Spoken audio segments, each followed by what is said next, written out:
My name is Mariano Nunes. Actually, my full name is, probably you've seen it in the brochure, is much longer, but I decided to keep it simple and just make it Nunes. I have the difficult challenge of keeping you awake after lunch, so I'm going to do my best. But if you feel like taking a nap, that's also okay with me. What we're going to be talking this hour is about cyber attacks and SAP systems. We're going to be discussing on and hopefully trying to draw some conclusions on whether our business critical infrastructure is exposed or not, right? So I hope we can all together do an analysis on that.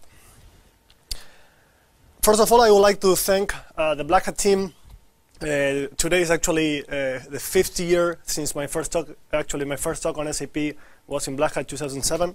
So I want to thank all of them for the support. Let me introduce a little bit of who's Synopsys and about myself very quickly. On Synopsys, what we do is we are highly focused on the security of ERP systems and business critical infrastructure. So you may have heard or read some of our publications on SAP, but we're also starting to cover other platforms like Oracle ERP systems. You may have seen, like a couple of weeks ago, we released over 8 advisories on JD Edwards that were highly critical, and we're also working on the other platforms. We mainly work with global Fortune 100 companies or 1,000 companies in the US and Europe. And what we do is we provide ERP security software, like on Synopsys X1 is a software that automates the security assessments of SAP platforms or ERP platforms.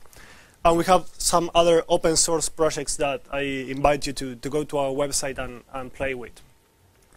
We provide ERP security consultancy services like SAP penetration testing, SAP security assessment, and we also do trainings like the ones that we usually do in conferences such as Black Hat.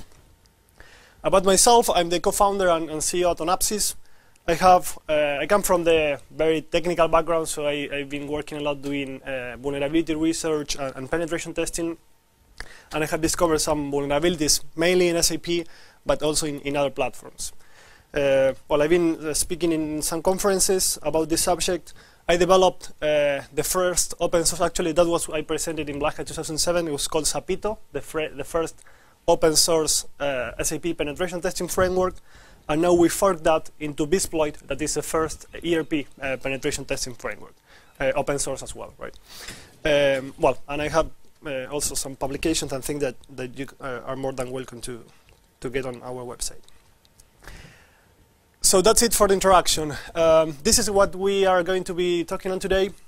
We're going to make a very quick introduction to the SAP world and what actually SAP is, if anyone here is not very familiar with the concept. Then we're going to be talking about why we think there was a dangerous status quo in regarding the security of these systems. We're going to talk about external and internal threats that may be affecting them. We're going to talk about our experiences after doing several SAP security assessments. We're going to see which is the real world status of the security of these implementations. We're going also to leave you with the top 10 vulnerabilities that are affecting the SAP technical infrastructure layer, so you can maybe go back home and check for them. And we're going to finally talk about how we can possibly defend the platform from internal and external attackers. So I'd like to first check how many of you have SAP in your company or work for a company with SAP? Okay, pretty much. Okay, awesome. For the ones that have never heard about SAP in their life before, SAP is basically the largest provider of business management solutions in the world.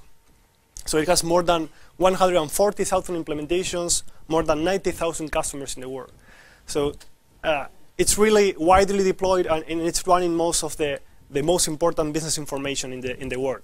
Right? It's used by the largest companies, either private or I mean commercial companies, governmental organizations, and defense agencies to run their everyday business critical processes.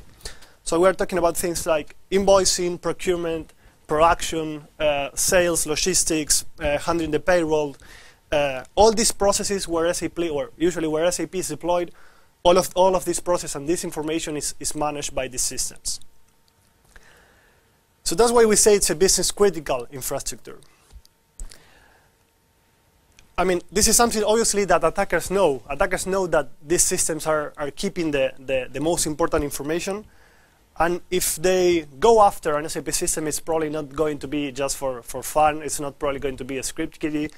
They may be trying to engage in espionage attacks, yes, just maybe stealing sensitive customers, vendors, or human resources information, financial planning, getting financial results before the closing of the quarter, for instance, checking on profits. If companies with high regards regarding intellectual property, that's also a good target for attackers. The attacker may try to just take the systems offline, right? You can imagine, I mean, these companies running SAP systems have thousands of employees whose everyday job is just to sit on the desk and maybe work with SAP system transactions, creating vendors, creating invoices, whatever. So if an attacker takes off the SAP system, that would also mean a lot of losses for the company. And finally, it's more a high-profile attack, but an attacker can engage into financial frauds, modifying financial information, creating ghost vendors, modifying vendor bank account numbers, for instance.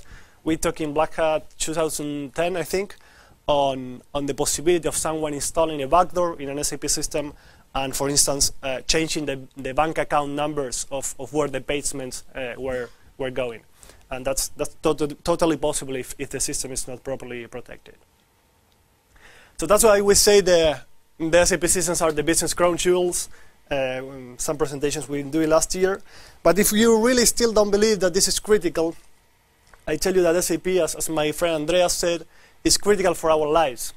Because over 70% of the world's beer and chocolate is handled by companies running SAP systems. So I hardly doubt that we can live with SAP systems for a while. So let's get into why we think there was a strange status quo some time ago. And I think the problem comes mainly on what SAP security actually means. So 5 years ago, when we first did the presentation here in Black Hat, SAP security was practically a synonym of segregation of duties control. So I don't know how many of you are familiar with this concept, but it basically means that to have the responsibilities across a business process split among different individuals so that no one can control the full process and perform a fraud, right? The idea is to make it more difficult for fraudsters.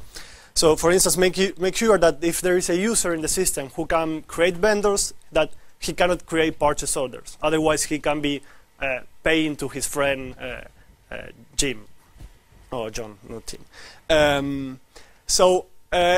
In fact, I mean, how this is translated to a technical landscape, all these like incompatible functions are translated, are poured into a matrix, a segregation of duties matrix, and this is translated to SAP transaction and authorization objects.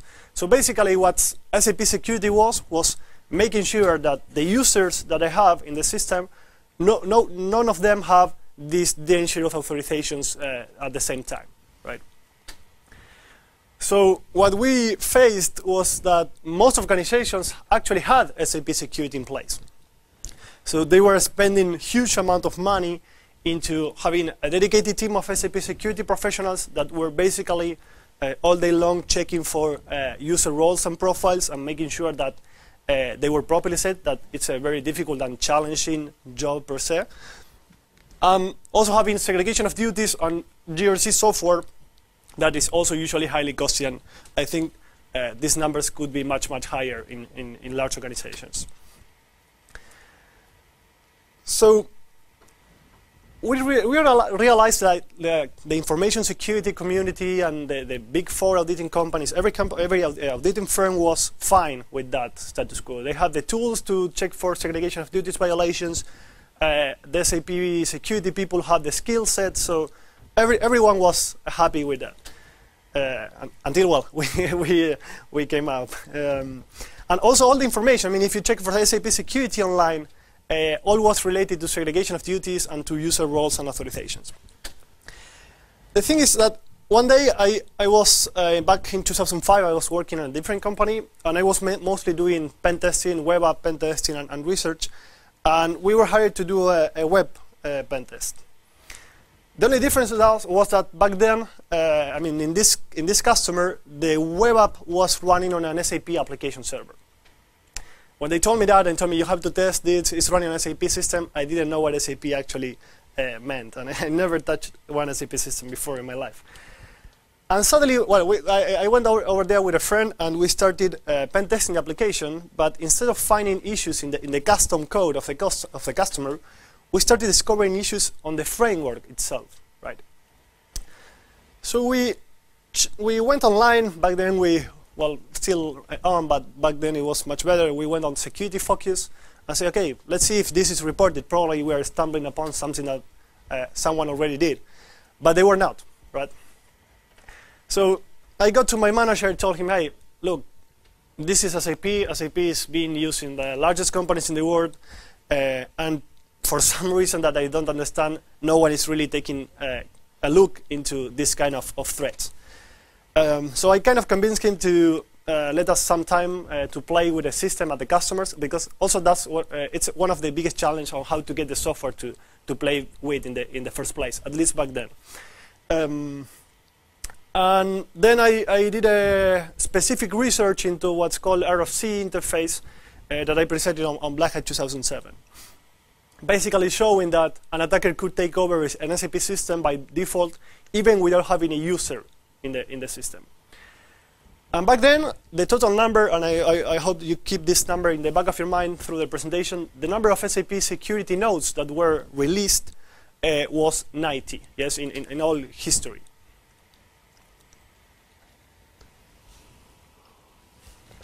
So that was what SAP security was, and this is at least what I think SAP security really is.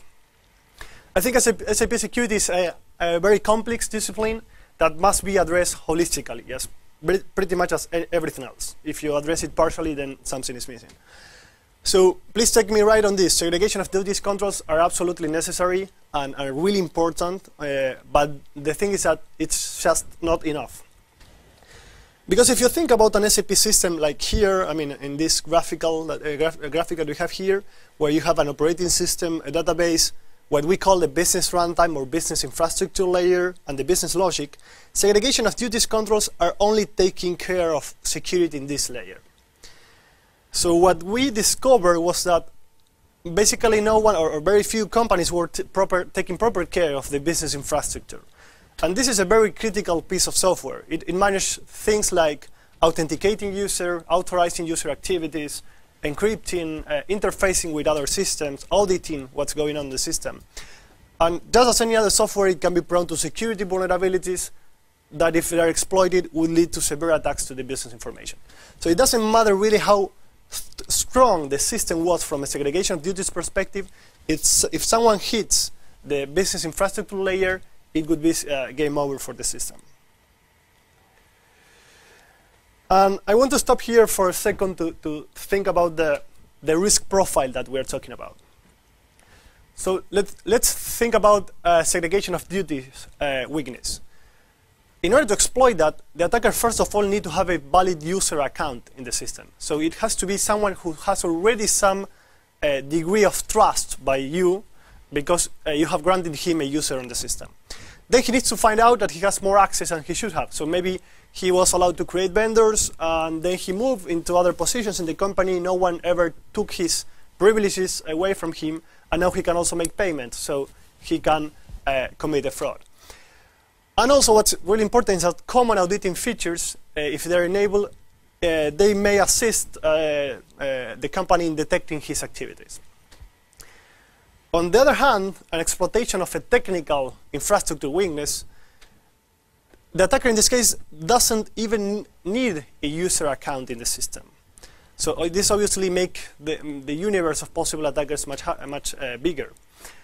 And what's important is that most of the attacks on this layer will allow him to achieve SAP all. What SAP all is like the highest privileges on the SAP system, so you can basically do anything.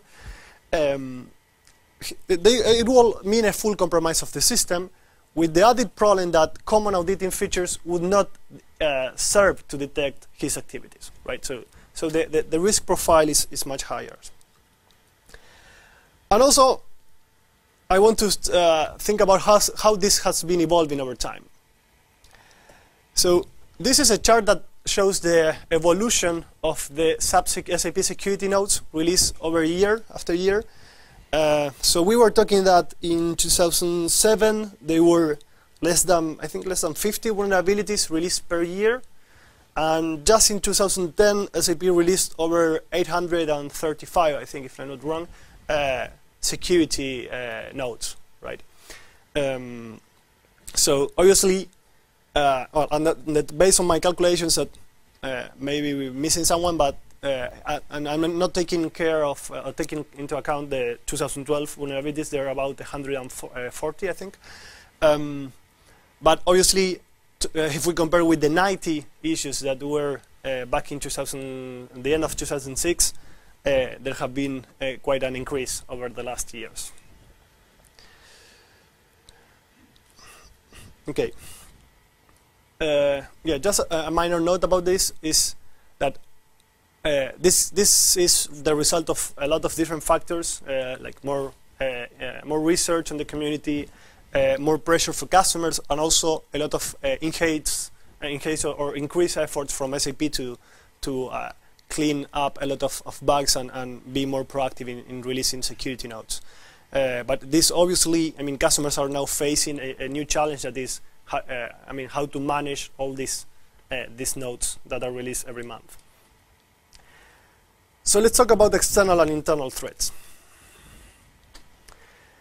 Usually, or well, not usually, in some cases we talk with companies and they told us, okay, I really don't care about the SAP security because my SAP system is only accessible internally, right? I don't have any external components. And while it obviously can be true in many companies, it's not very uncommon to find SAP systems online nowadays. Nowadays, companies have to get connected with vendors, with employees. You have all these mobile devices that are hitting back to an online SAP system. And it's really not very difficult for attackers to find SAP systems online. So how many of you are familiar with Shodan? No Shodan? Okay, quite a few. Awesome. So if you go to Shodan and search for SAP, just a simple query, you'll get more than, well, I checked it today as well. This is growing quite fastly. This is, I think, it's for last week, and today it was at 2,700 something already. So those are more than 2,000 systems that are connected, SAP web application servers that are connected online. You can also check, last year we have been doing a lot of presentations on attacks to SAP web applications. We're not going to go into detail of that today, but in that presentations you can check which kind of risks there are regarding SAP web applications if they are misconfigured. And also attackers can use Google, just some Google Docs, Google hacking to search for common folders or common directories that are explicitly used by SAP systems. But we, after doing this last year, we were eager to know a bit more. I mean, is it just web applications that SAP that are commonly exposed, or there are also more services that are exposed to the internet? And even if companies believe that they are not online, I have to say that most of them are probably wrong. This is because when you acquire SAP software license, SAP by contract tells you that you have to have the possibility of them connecting remotely to your company, to your SAP systems, in order to provide support and in order to provide, in order to audit how you're using basically licenses. And this is done through a component that's called SAP router. Okay, so the good way to deploy the SAP router is by through a VPN to SAP specific servers. But anyway, you are still already online. I mean, it's not more a closed system. There is already one interface to the external world. And then the second question that arises is whether services like the dispatcher, gateway, management console, message server, this kind of internal services that may be used in an internal network are exposed also to the internet. So So we tried to see actually which was the reality on that. This is still work in progress. For this, we got the great help of a research group. It's called Mateslab, who's basically analyzing one of the projects that they have. It's a distributed Nmap scanners that I strongly suggest you to check with them. And basically, they are checking if there are SAP or ERP systems online. So if we search in Shodan in the Netherlands, we'll see that there are about 45 results of SAP web servers just in the Netherlands.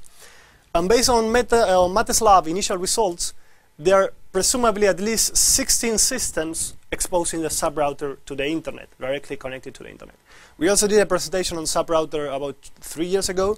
And basically, if the SAP router is not properly protected, it would allow anyone to access the SAP systems or maybe other systems on the internal network. So it's very critical to deploy the right, and in the first place should never be connected to the internet. So this is just a brief on what we or these guys actually are doing, and we hope to have some results on actually a full scan on the internet to see how many ERP systems are really exposed and how our business critical infrastructure is looking from that point of view. Not only SAP, but also the other ERP systems. So we hope to have more results in the near time. So, sorry. So now I want to get into some of our experiences or war stories, or actually, I mean, because this is just all theory, and we're talking about things that can happen or cannot happen, but let's look at a little bit on our experience. So since 2005, actually, we started doing the first SAP penetration tests. As from that date to today, we have analyzed over 500 SAP application servers from different systems, from different companies. Companies from Europe, US, Latin America, Asia, Australia. I mean, different, a wide variety of systems and companies. And this is where I want to stress, which is the whole point of this. In all the cases, this is the constraints or the methodology under which we were working. We will only provide network access to regular access to the company's end user network. So we are not placed on a specific SAP DMZ or critical server DMZ. We are just another regular user that was plugged into the network. In many cases, actually most cases, we also do this through VPNs. So it was a VPN to the regular end user network. What we were given was just a list of IP addresses of the SAP application servers. This was actually to speed up the process. We could just launch a scan and detect them, but the only information we had was a list of IP addresses, and no user and password credentials were provided. So what have we learned in these assessments? We have learned that over 95% of the systems that we evaluated were exposed to espionage, sabotage, and fraud attacks. So anyone connected to the local network and just being able to connect to the SAP system without a user and password could end up taking over the entire business information on the system. Then we also find out that only 5% of the, actually it's a bit less, of the evaluated SAP systems had proper security audit logging in place. This is quite interesting as well. You remember the number of security nodes and the number of patches that were going out. Well, we have not found still a single case where the customer was completely up to date and fully updated on the latest SAP security patches. And I think this is one of the worst problems, is that in many cases, I mean, we were not using 0 days, or we were not using internal exploits that we had. We were just using what's publicly available, right? So the vulnerabilities that actually I released or I discussed about in 2007 in Black Hat, we are actually still using many of them and discovering many of them in SAP systems, and they're just they're still there, right? So I think this also raises up some questions on what are we doing with the information that we get in this kind of conferences. So now I'm going to talk to you about which were the most of the top 11 vulnerabilities that we usually find across this kind of assessments. And for that, I would like first of all to introduce you to BSEC. BSEC is a non-profit organization. The best simple way to put it is like an OWASP for ERP systems, right? And it's basically an organization that focuses on threats affecting ERP systems. So we have created a list that is called the BSEC Tech 11 that specifically talks about the threats to the technical or infrastructure layers on SAP systems. If you go right now to the website, you'll find two things. The first one that is totally ugly, and we're working on that. And the second one is that the list is outdated. So this is like an exclusive preview of what the new version of the BSEC Tech 11 will look like. So you're also more than welcome to join and contribute. I told you this is like non-profit and an open organization. There are like five members, I think, right now. So in the original presentation that I was planning to do, I was going into a lot of detail into each of them, but I recalled that it was going to be after lunch, and you will be probably throwing things at me. So I'm just going to go into some of them, right? But you can definitely check on the white paper to see the details and the business impact of each of them. So vulnerable software in use, this is very easy to understand. It's basically companies, if you're missing a SAP security patch, you're probably on risk of getting exploited. Standard users with default passwords. This may sound silly, trivial, whatever, but every time we do an SAP security assessment, we still find systems with standard users with default passwords that have been known for several years. And for an attacker, it's as difficult as just typing that in. The users are highly privileged, so it can mean a complete compromise because of a user that was left by default. Unsecure sub-gateways. The gateway is a component that is used to connect with other systems. This is what we basically talked about in 2007. The main risk here is that the gateway does not authenticate certain kind of interfaces, so you can just basically tell the gateway to start a program on the SAP system, like an arbitrary program. So that's like kind of a remote command execution issue. Unsecure SAP Oracle authentication, this one is really interesting. I discovered this in, I think, 2005 or 6, but then I discovered that someone else had discovered that in 2002, and it was public since 2002. And it basically means that Oracle has a feature called Remote OS Authentication. I don't know if anyone is familiar with that. It basically, the database says that, okay, I trust that this connection has already been authenticated by the operating system. So I know who invented that in Oracle, but he's probably not working there anymore because Oracle told, I mean, there's a guide from Oracle that says, please do not ever enable this parameter or this kind of authentication. The problem is that there is an SAP guide that tells you, well, now there is a new version that is a workaround on this, but was just released a few months ago. But till now, SAP demanded that you use that parameter to true. So basically, the attack here is that, I mean, and the impact is that anyone, if you have SAP running with Oracle, anyone who can connect to the Oracle database, to the Oracle listener, can take over the database entirely and access all the business information in the database, access or modify, right? So that's a very critical one that was public in like Security Focus 2002, and we still find it every time. Insecure RFC interfaces. This is also an interesting one. Many cases we see that maybe the production system, in SAP you have like development, quality assurance, and production, like to simplify. Many times the production system is kind of more okay from the security point of view because it's the one that auditors look at. But the attacker can break into development and use one of these proprietary interfaces to production and take over the production system. So it's very important to look into these kind of connections between your systems. Login, security of the login. I told you we didn't find it almost anywhere, properly said. message server, another SAP specific component that will allow an attacker to perform some kind of man-in-the-middle attacks and end up compromising the system. Dangerous SAP web applications. You can check the presentations that we have done last year. I'm not going to bore you with that. This is interesting. SAP has a lot of administration interfaces that are not authenticated. So if the attacker has network access to the service, he can perform dangerous things like shutting down the system or crazy things like that one. This also was quite surprising. We found many customers who did not have internal DMZs for the SAP systems. They didn't have an IPS or an IDS or even a firewall to start with. So the network environment is obviously highly important.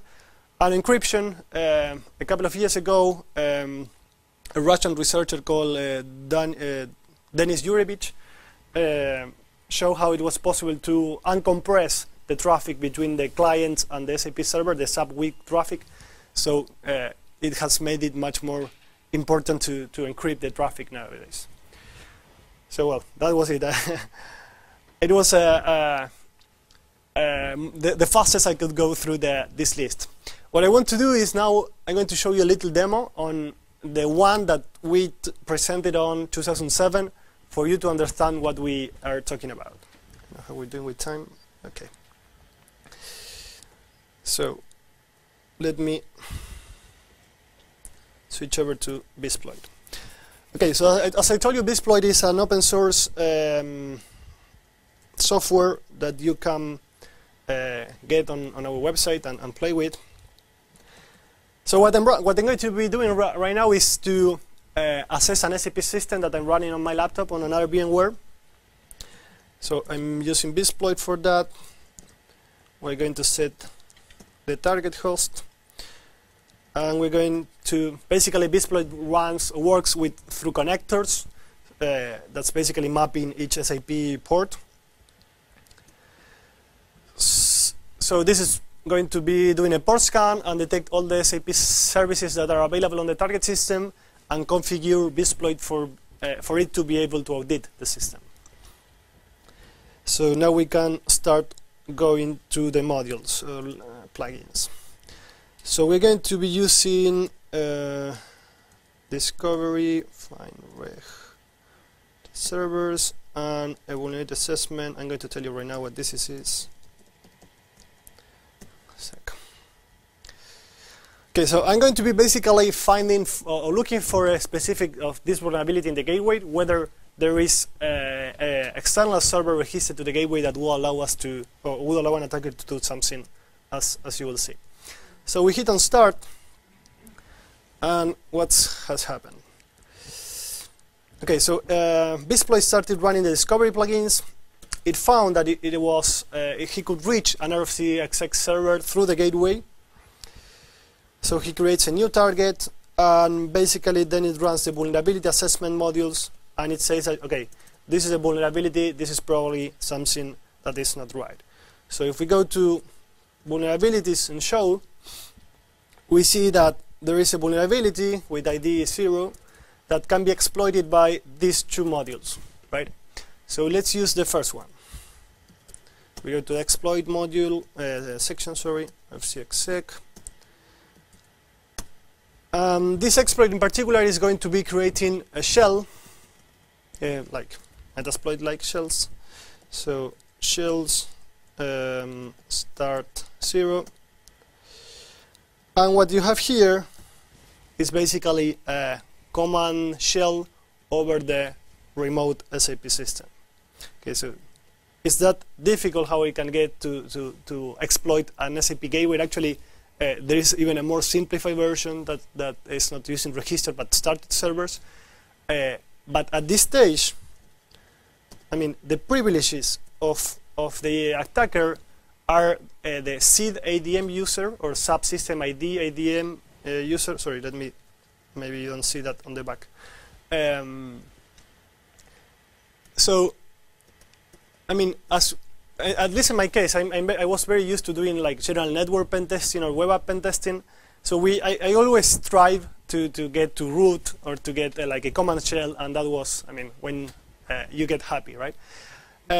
in the ERP world, I mean, this is really nothing. If you talk about to a manager and told him that you are able to get a command shell on an SAP system, he will probably don't get it. So if you want to communicate in a different way, what you can do is to use the other module, in this case the OR escalation. In this case, this is an SAP running with Oracle. So we will run that module.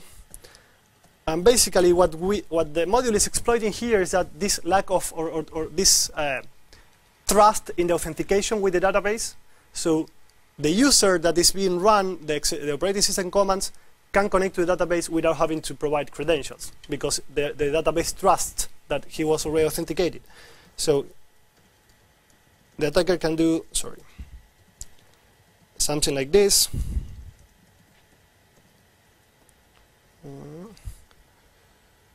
And he can basically get all the users in the SAP system with the passwords. I mean, he can just do an update and change one hash and log in with that user. He can do all that. But he can also, I'm not going to be able to show it here, but I mean, this is as difficult and as it can get for an attacker to get, for instance, all the credit card transactions that are stored in the system, or to get all the information from the employees, or all the salaries of the employees. And he can also update on that table, right? So he can probably give someone a good raise, a good holidays. This is as it can get if the system is not properly protected. Okay.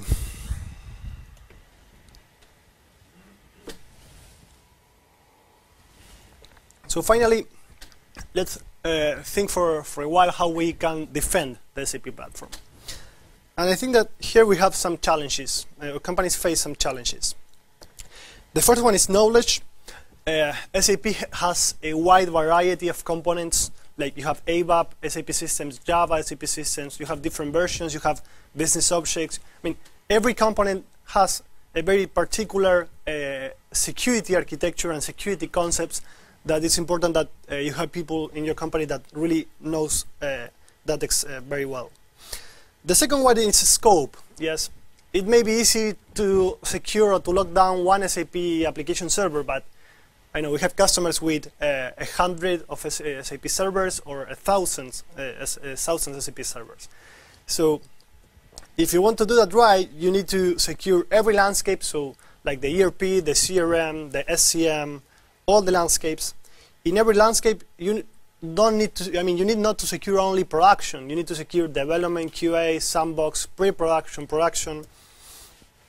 Each of these systems have clients or mandants. You need to lock all them down, sorry.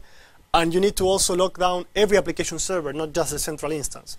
And in turn, every application server has like more than 1,500 parameters. So you need to know which of those parameters you need to lock down. So this definitely is a big challenge.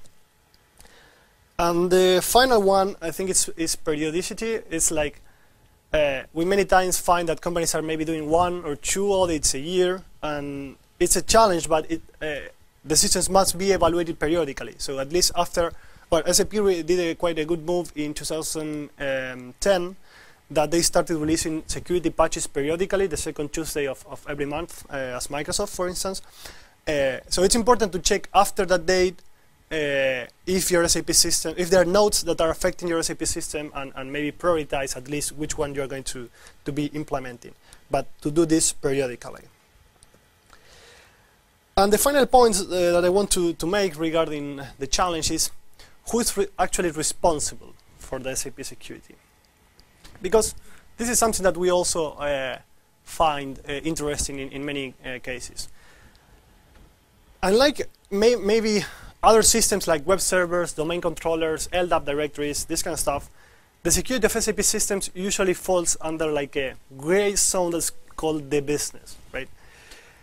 And this usually means, I mean, that the people that is in charge of securing the systems is the same one that is responsible for verifying whether the systems are properly secure or not, right? So you know that this usually fails, right? It doesn't work very well.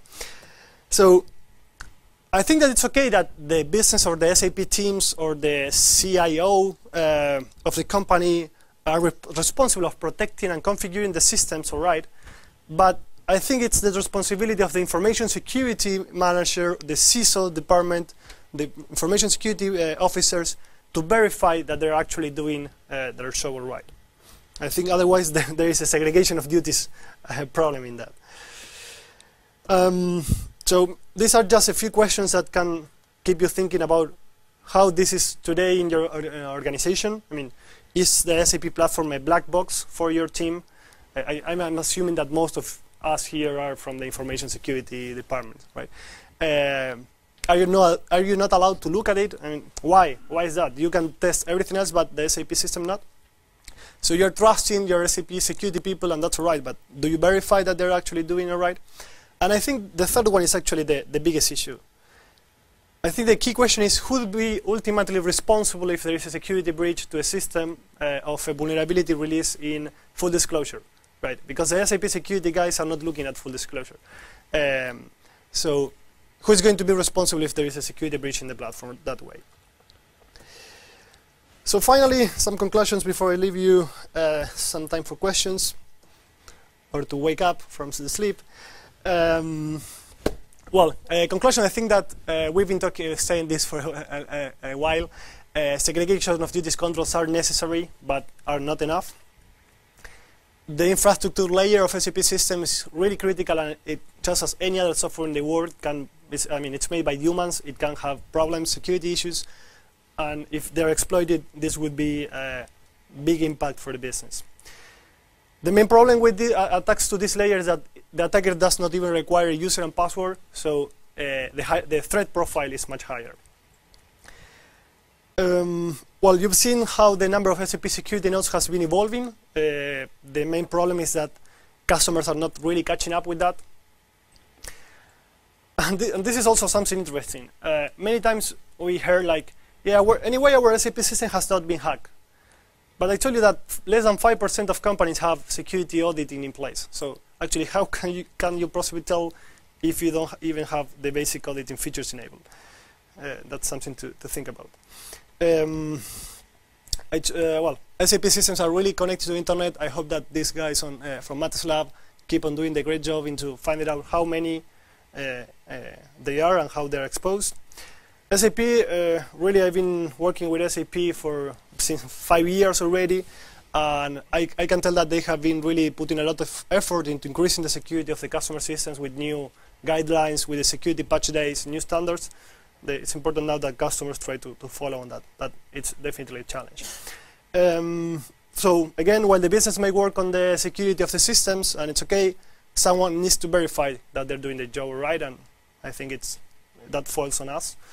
And yeah, if we see that our business critical infrastructure is hacked by exploiting a 5-year-old, 8 or 9-year-old vulnerability, then I think that we are probably doing something that's not very wrong, not very well. So that was what I had to say. I hope that I think that most of you survive. Everything has the eyes open. So I'm completely open to any questions that you may have. Would you say you are secure if you follow the SAP guidelines? Yeah. Is that sufficient level, or? The question was if I think that you are secure if you follow the SAP security guidelines. Yeah, I think that at least you are in a much better place than most of the companies, because most of the companies are actually, I mean, when I started doing the assessments, for instance, this Oracle vulnerability that I talked to you about, this is documented in an SAP security guide since 2005 or 6, I think. And if you really want to secure the system, you just read the guide, and there it tells you how to do it. So I definitely suggest going on the SAP security guidelines. The latest one, they just released a new one on January. The latest one are more focused also in this business infrastructure layer. So it's a good way at least to know which are the things that you need to look for. Yeah. Are the problems you addressed here also addressed to the SAP company, and are they aware of these problems, and do they do something to avoid such problems in or update inform their customers and something like that? Yeah. Publish better security notes or security guidelines? Yeah, I think everyone heard, but the question is basically is SAP doing something about this, right?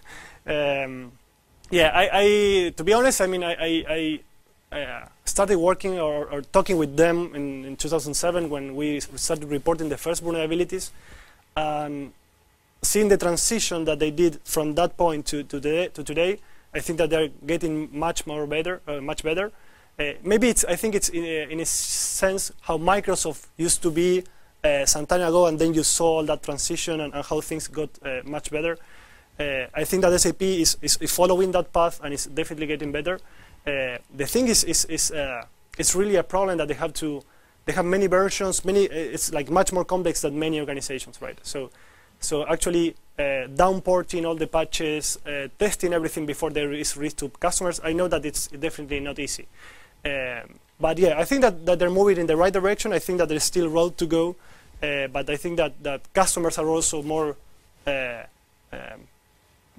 aware and also making SAP be better each day, because it's also a customer asking for it now. It's not just a crazy researcher somewhere, right? So yeah, I think that they're in the right road, but there's still some road ahead.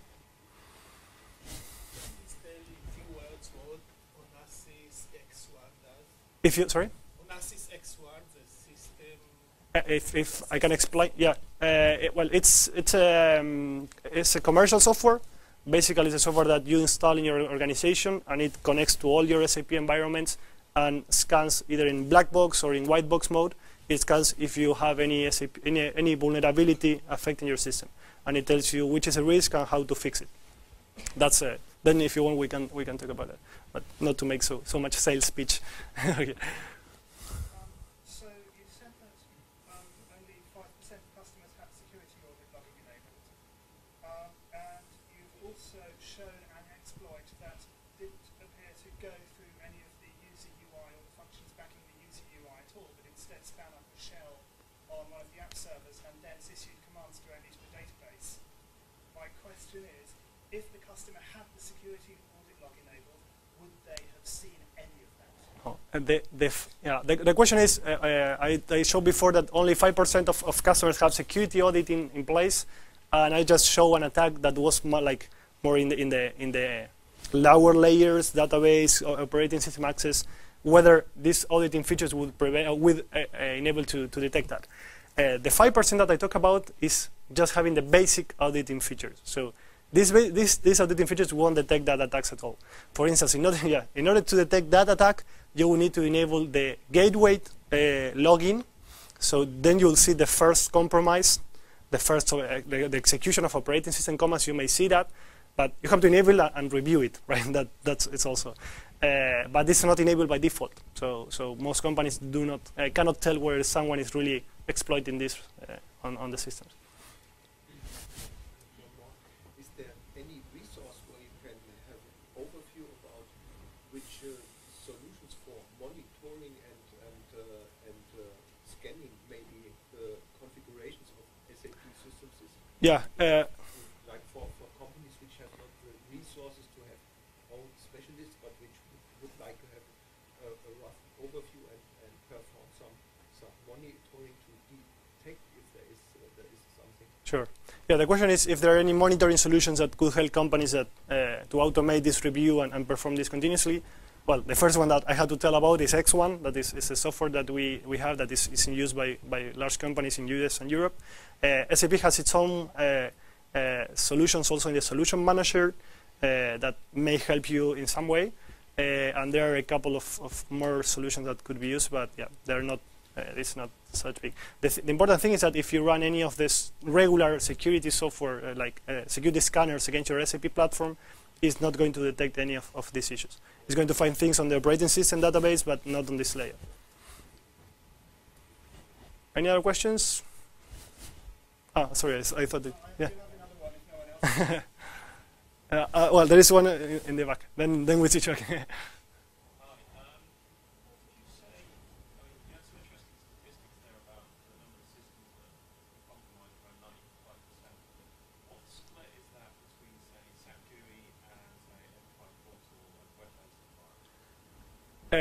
I would say that, well, the question is, this 95% that we say that we were able to compromise, on attacker would be able to compromise, how's the split between web technologies and traditional? That's more or less the question.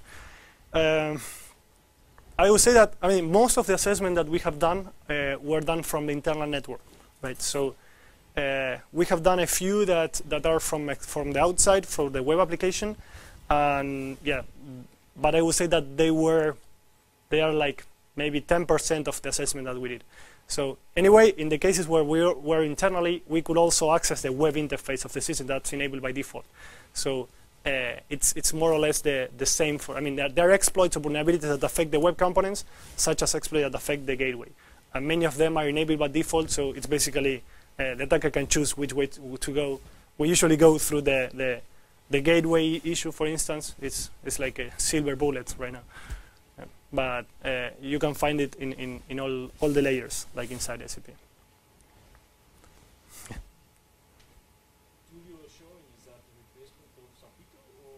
Yeah, the Bizploit, what I just showed, is basically a fork of Sapito that we are also extending to other ERP platforms. Sapito was just based on SAP, but if you look at the code, the source code is basically the same. It's a GPL, as it's GPL, we fork it, and now we're planning also to incorporate some GD Edwards modules as well. So yeah, but it's, if you ever play with Sapito, it's going to be the same. Oh, a bit improved as well. Yeah, we can go back to.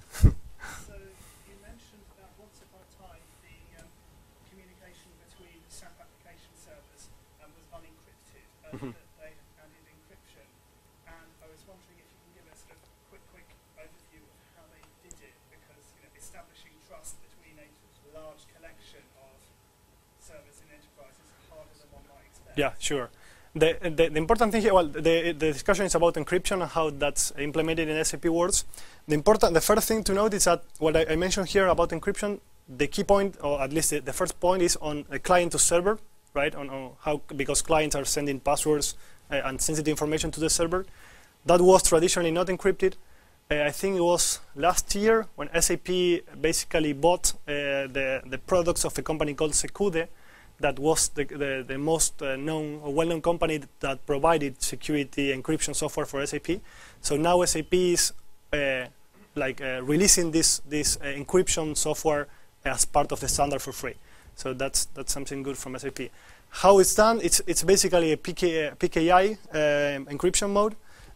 So you have to install certificates. If it's server to server, you have to install certificates, exchange them, and typically like a regular PKI implementation. The algorithm, the encryption algorithm that is used depends on the library that you are specifically using. Yeah. Okay.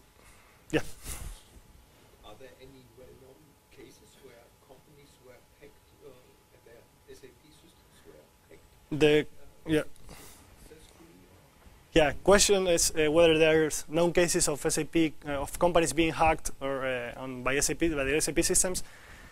Yeah, I have to say that yes, it's not well known or public. I mean, after talking with or being in trainings and talking to customers, you start to hear that things happen, but they don't hit the headlines. They never go public yet.